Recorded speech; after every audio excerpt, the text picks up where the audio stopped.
If I may assist the court in relation to the issue of mens rea of the defendant Amos Herod for the crime of genocide, I would like to deal with that now. Based on Article 10 of the Charter as well as Article 2 of the 1948 Genocide Conventions, the mens rea, the standard of mens rea for genocide is double specialist, special intent to destroy in whole or in part of a group to which victims belong to that group.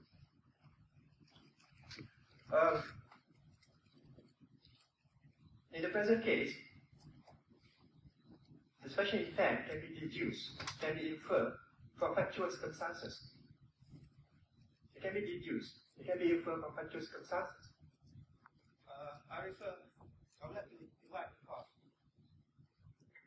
I would like to invite the court to look at the atrocities, the large-scale massacres that was perpetrated in this case.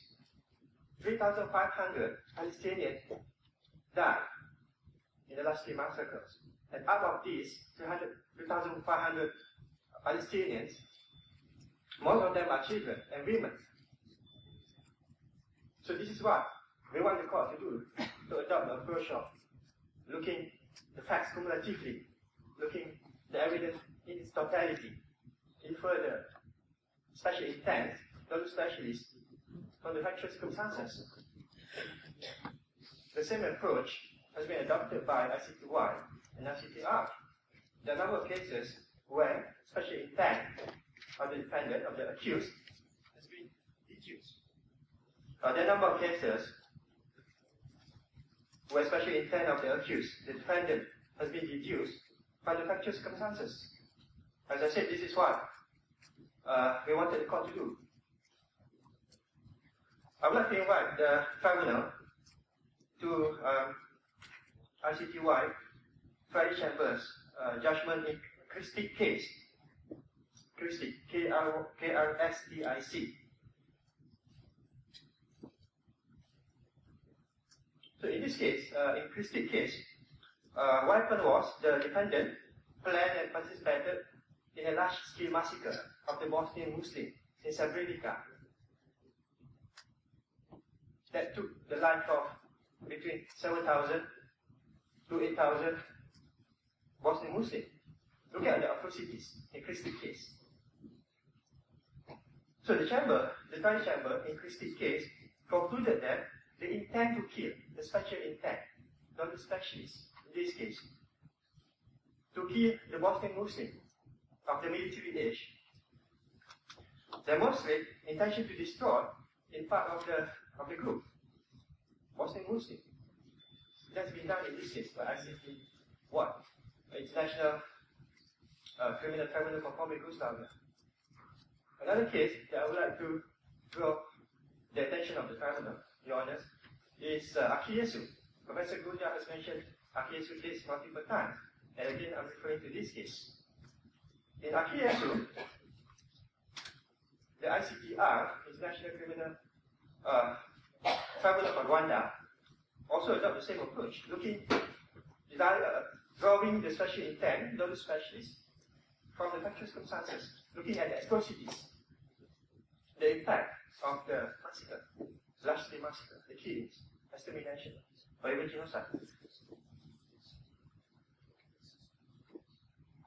So in Akiyesu, it was deduced the special intent from the very high number of deliberate and systematic atrocities committed against the Tutsis, the tribal. It was a civil war between Hutus and Tutsis. So the court looked at the atrocities, the high number of Tutsis that have been massacred by the tribal tribe. There was Hutus. And the court also looked at the numerous systematic acts of rape, where the Tutsis women has been raped by the rival, by another tribe. So this is another circumstances where the court in Akiyesu, as well as the court in Christic, infer the special intent from factual circumstances. This is what I submit, respectfully submit for the Honorable Tribunal to adopt the same approach. Look at the facts. As I mentioned earlier, 2,500 Palestinian refugees in Sabah Shatila have been massacred. Most of them are children and women. The same facts, the same atrocities, the effect of atrocities has been devastated to Palestinians until now.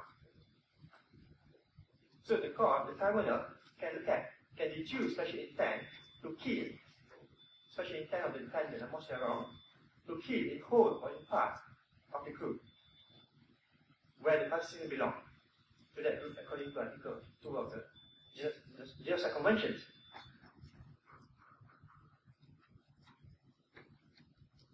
Kindly supply citations of these cases in our file.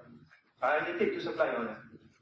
I undertake to supply. I'm sure it's here. You're correct in law, I think, although since I was on that issue, the factual underlying is rotten and wrong, but that's another question. But this is correct in law that the inference can be done by fact. Yeah, much obliged, Your Honor.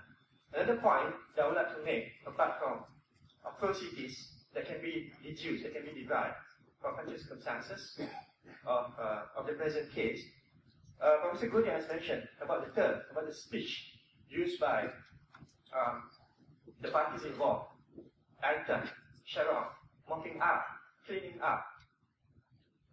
Those are terms that can also be considered, that can be taken into account by the court to deduce factual circumstances, to deduce special intent from factual circumstances. Mopping up, cleaning up, those are very devastating, very powerful intent to destroy in whole and part. I would like to conclude my submission on mens rea, special intent, to other specialists, based on factual circumstances that can be deduced. I respectfully submit that the effect of the action taken by defendant, which was Amos Yaron in this case, amount to creation of the conditions of life to destroy the Palestinian refugee in Sabah Shatila. And this encompasses very serious offense that shock our sense of humanity. It encompasses very serious offense that shock our every sense of humanity, our conscience of humanity. So this constitutes, in my submission,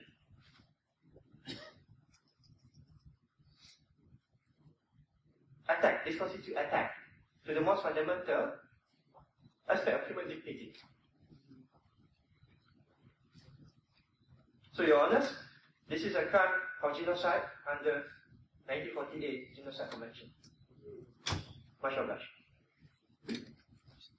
Your Honor, perhaps just to supplement a little bit in view of the questions that have been raised, I think if we look at the sum total of the circumstances, first is that he was in charge of the command post.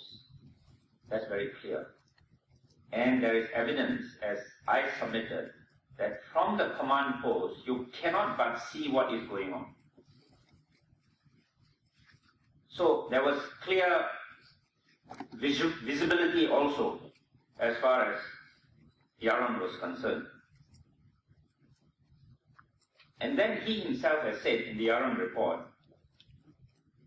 not good in visibility, but you could hear noises and sometimes human voices. And we heard evidence of screams. You know, when people are killed, I mean, I have no experience, but I can well imagine just looking at some of these films that it was mayhem. For 40 hours, somebody is sitting there and he's saying that he has not seen. Now, we had the evidence of Dr. Ang, who said that a sniper at the top of this building shot at the hospital, some considerable distance, I think 1 kilometer away, sniper shot at it. That means they could see and they can themselves see back. So visibility is there. There is a commander and there is visibility. So that part, I think, makes it very clear that a person must be able to see, and I already cited all those reports by the New York Times, and people have gone there, have seen, and Dr. Ang herself has seen. That's the first point. The second point is, let's look at this current report and look at it carefully. Of course, Kahan report is the Israeli report in respect of Israeli people. But if I could invite, I just want to look at, if I could invite you to look at page, volume 3, and invite you to look at page 291. Volume 3, page 291.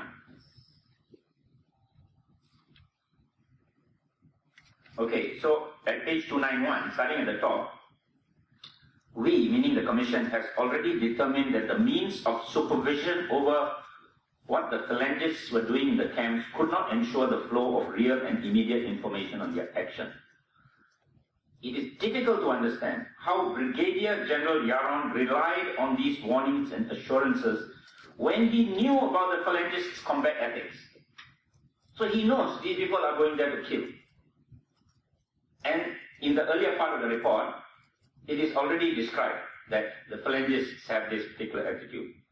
He also did not take into account the influence of the assassination of Bashir on the fanning of phalangists' feeling of revenge. So he knew. Khan Commission says that. Then, shortly, next sentence, already shortly after the phalangists' entrance into the camps, of which he knew, he had sent them in, he started receiving reports which should have clarified to him the gravity of the danger of a massacre being perpetrated in the camps. That's it. And which should have spurred him to take immediate steps, whether on his own cognizance or by authorization, or the Chief of Staff, to prevent. Now, as in my submission, I referred even to prevent is also an offense. If you do not prevent, if you have the knowledge and capacity and intent, and you do not prevent, is also an offense. To prevent the continuation of operation of these kinds, no action was taken by Brigadier General Yaron, and neither did he see to conveying the information in his possession to his superiors. So that's it. Now, an additional explanation by which Yaron tried to justify his behavior was that in the situation which existed that night, the report about 300 killed did not seem to him sufficiently important to spur him to check whether they were true, since on that night, in his role as division commander, he had combat problems which were much more important than the matter of phalangists in the camps. We cannot accept this explanation either. If Brigadier General Yaron could find the time to hold a briefing, he could also have issued orders to pass on the reports and to take appropriate measures such as were called for by the information received. I'm a little skeptical about some of the statements of the Khan report. Combat problems, what combat problems were there? Precisely. The PLO had left, women and children were in the camps, so what was the combat problem? That's right, that's his explanation, which Khan Commission itself rejected. They said, no, you already know 300 deaths already occurred. One, you knew imminent massacre, now you know deaths. Then they said, perhaps it is possible to find an explanation for Brigadier General Yaron's refraining from any substantial reaction to the serious information which had reached him Thursday evening. In that, he was interested that the phalangists continue to operate in the camps so that IDF soldiers would not have to engage in fighting in that area. Brigadier General Yaron had no reservations about admitting the phalangists into the camp. He testified he was happy with his decision and explained his position in that we have been fighting here for 4 months and that is a place where they can take part in the fighting. They can take part in the fighting. What fighting is that? That was a massacre. It is possible, then the next sentence, it is possible to show understanding for this feeling. So Khan Commission sympathetic to him, but fine. But it does not justify a lack of action on the part of Brigadier General considering the reports that had reached him. Even the Khan Commission says that he should have acted. Now you look at the next page, 292, the second paragraph. This order might have been regarded as enough of precaution by Major General Drury, who had not heard about instances of killing. He had not heard. But General Yaron should have known that halting the advance did not ensure an end to the killing. So he had, because he knew about the killing. Now, the notice sent to Brigadier General Yaron under Section 15A also speaks of the failure to provide any warning to the Chief of Staff when the latter reached Beirut in 1782, as well as of Brigadier General Yaron's granting the Phalangists permission to send a new force into the camps without taking any steps that would bring a stop to the excesses. So there were excesses were occurring. Excesses were occurring. He sent a new force into the camps, took no steps that would bring a stop to the excesses. When the Chief of Staff came to Beirut, Brigadier General Yaron did not tell him everything he had heard and did not make any suggestion to him about the continuation of the Phalangist operation in the camps. From the time he saw the Chief of Staff until the Chief of Staff left Beirut, no warning was heard from Brigadier General Yaron, not even a significant comment regarding the danger of a massacre. Brigadier General Yaron was not oblivious to this danger, he knew. We have evidence that on Friday he had spoken to the Phalangist liaison officer. This is important. On Friday he had spoken to the Phalangist liaison officer, charging that his men were killing women and children. But he did not express this awareness clearly in his meetings with Major General Drory and the Chief of Staff. Brigadier General Yaron's inaction regarding the continuation of the Phalangist operation in the camps was epitomized by the fact that he did not issue any order to prevent them from replacing forces on Friday and did not impose any supervision on the movement of the Phalangist forces to and from the bank, despite the fact that the order halting the operation was not rescinded. And then they say that General Yaron said he was insensitive to this situation. So they said we recognize this, sympathize with this insensitivity, and it was a mistaken judgment on his part. But it's not a judgment. If you look, it's a non sequitur. The conclusion is a non sequitur. It does not follow. So he sent people in. He does not tell his bosses. He knows. He can hear. And earlier I had talked about how he said visibility not very good, but it is visible. And we have also heard evidence of the visible. So what is the conclusion? Says that this man, with full knowledge, committed the massacre when the Israeli Defense Forces were in complete control, and he was a brigadier general. Even Kahan Commission report says this, and we rely on that, save for the non sequitur conclusion. He is guilty of this genocide at Sabah. Thank you. Excuse me, Counsel. I need some clarification, please, about the legal standing of Amos Yaron. Under international law, there is a principle of superior order whereby soldier could not be held liable if it can be proven that what he did was due to the order of his superior. Yeah? So based on the Kahan report, in particular, page 291, in the first paragraph, there is a mentioning that Amos Yaron has a superior. My question is, why should Amos Yaron be charged but not his superior?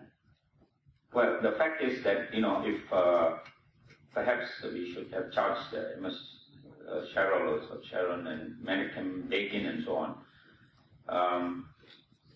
But first is on the question of the superior, the principle. I think it was shown in the Nuremberg trial that you cannot plead superior orders.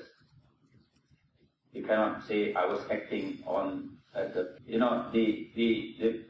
Nuremberg trial. The judgment of the Nuremberg trial showed that you cannot plead superior orders. In fact, that was pleaded by a large number of them. They said they're just carrying out the orders that were imposed upon them by law, actually. Some of them were judges, some were lawyers. The 20 people who were charged. And that was held to be not a defense, if I'm right in. Yeah, so it's not a defense for crime of genocide. And for genocide also, if I'm not mistaken, I'm trying to locate the exact provision, or it's under the international ICC, I think, that there's a specific provision which says that, that you can be separately liable, even though you act upon orders. That's my understanding. I can locate the exact provision in a while, both from the Nuremberg trial and from this, because this is essentially my colleague's task. I'm just coming in to supplement. And why Ariel Sharon was not charged, I think he's in comatose. So I think there is some divine intervention in all of these affairs, I think. If you look at the conclusions of this report, the person who's most criticized is Yaron. Yes. And many people, I think, have criticized the Khan report because it didn't go after the top people, but it was an internal Israeli report. Maybe that explains it. I think there was some attempt to find a scapegoat. Yes. But doesn't matter. If the wrong is proved, everyone is liable. Yes.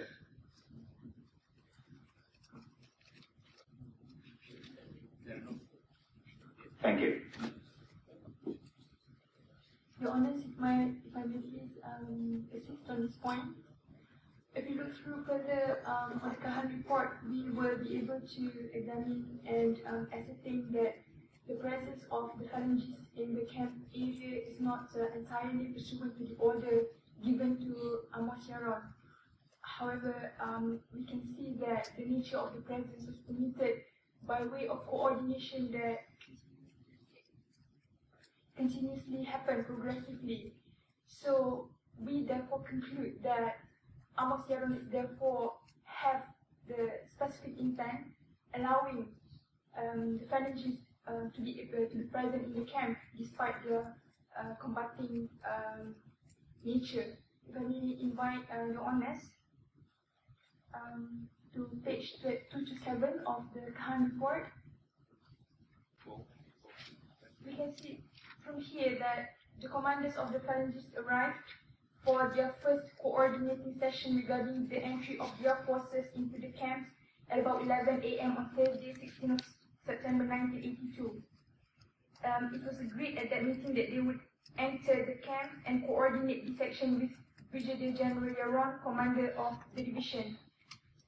This coordination between Brigadier General Yaron and the phalanges commanders will take place on Thursday afternoon at the forward command post.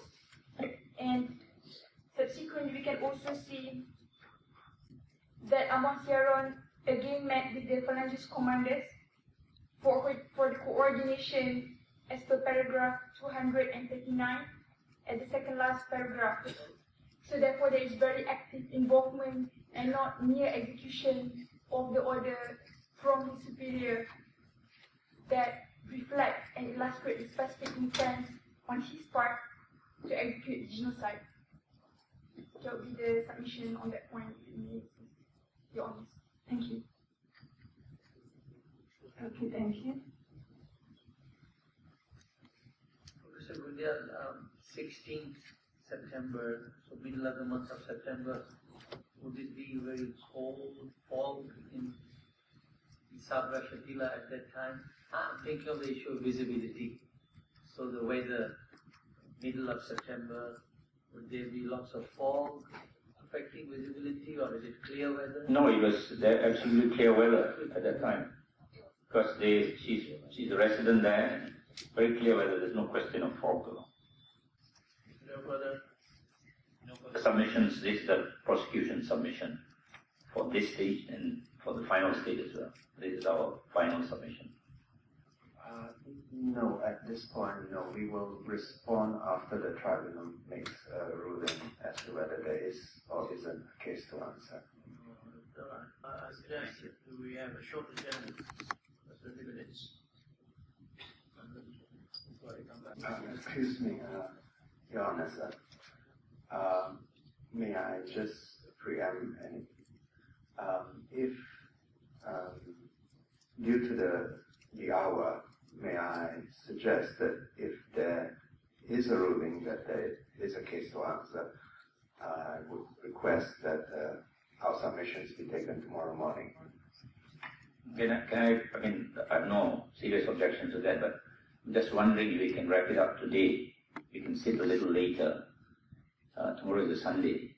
So we sit a little later, and then there is more time given to your honours to conclude, to at least reflect on it. We are quite prepared to sit until quite late. Tomorrow is a Sunday, so we will be taking a considerable amount of time to reply to the case that has been presented by the prosecution. If a case to answer has been, if it is determined that we have a case to answer, and I do not think we should impose too much on the tribunal till the late hour of today. I want to make a plea, if it is possible, because I think, we were trying to manage the time. Sorry that it took much longer than we should have. Perhaps the fault lies with us. But if it can, I think only if the panel is prepared to sit until a little later for today, then perhaps we can wrap it up today. And I think it will be useful for the 7 members, distinguished members of the panel, to then have at least almost like 2 clear days, since in view of the complexity of the matter series. But it's entirely, I will not say anything more on that and leave it to you. We will discuss in a minute and a half, and we'll come back in 15 minutes. There's no problem with us sitting late, but I think if the defense needs more time, then they must have more time.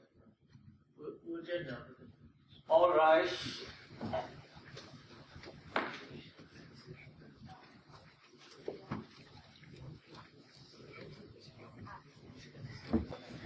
All rise.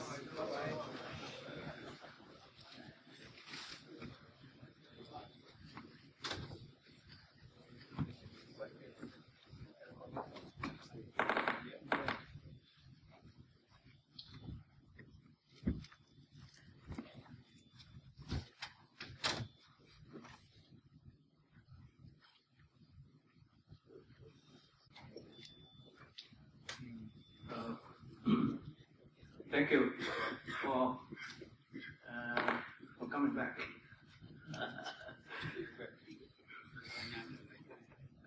Ladies and gentlemen, now, having considered the evidence of the witnesses and the learned submissions on both sides, the tribunal unanimously rules that there is a prima facie case to answer in respect of both charges. So that's the position.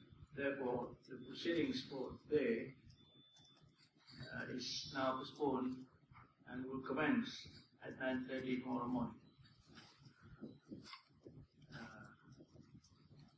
I'm sorry that we'll spoil your Sunday. We'll come here anyway. Thank you very much. Much obliged. All rise.